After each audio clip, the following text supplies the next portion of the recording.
안녕하세요. 변호사 정배입니다. 오늘 살펴볼 케이스는 오디오 조영제 부작용에 대한 문의네요. CT 촬영 후 조영제 부작용으로 입원까지 했다라고 하네요. CT 촬영은 처음이었고요. 의료원급의 큰 병원인데 테스트도 하지 않고 혈압이 심하게 떨어져서 집에 걸어오지 못할 정도 아이를 수행 마치고 다시 집으로 귀가를 했다. 그래서 다시 입원하게 만들었다. 이거 어떻게 뒤집어 엎어버릴까요? 의사고 뭐고 전부 머리채를 잡아채고 싶은 심정인데, 일단 본론부터 말씀드릴게요. 의료 사고라고 확신할 수 없어요.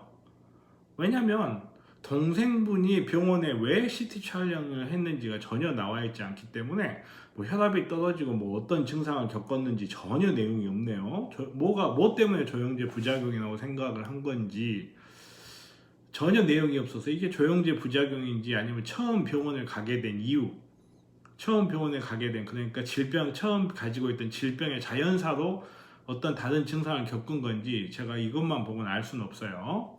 그렇다면 의료 사고라고 단언하기 힘들죠.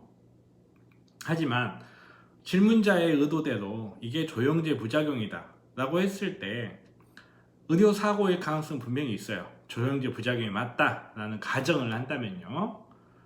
그런데 이런 경우에 그렇다면 의사의 과실, 의료진의 과실을 묻을 수 있을 것인가 라는 질문을 안 해볼 수가 없어요. 결론부터 말했을 때 의료진의 과실이 없을 가능성이 높습니다. 자, CT 촬영 처음이라고 했어요. 조영제 부작용 겪어봤을 리가 없죠.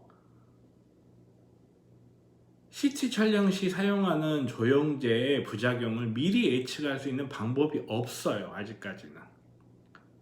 치명적인 부작용이 나타나기도 해요. 10만 명당 1명꼴로 사망하는 경우도 있다고 해요. 그럼에도 불구하고 이걸 미리 예측할 수 있는 방법이 현대의학에는 없어요. 어떤 검사를 하더라도 알 수가 없다는 거예요.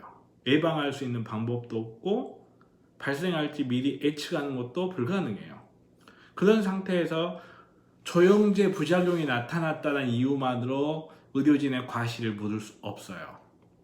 아주 특별한 몇몇 가지 예외가 있지 않는 한은 의사의 과실을 묻을 수 없을 것입니다. 병원을 뒤집어 엎겠다고요? 의사고 뭐고 전부 머리채를 잡아채고 싶다고요? 설사 이게 의료사고이라고 한들 당신에게 그런 권리가 주어지지 않습니다. 어떤 의료사고가 있었건 없었건 중요치 않아요. 사고의 피해자라고 해서 또 다른 피해자를 만들 권리가 주어지는 거 아닙니다.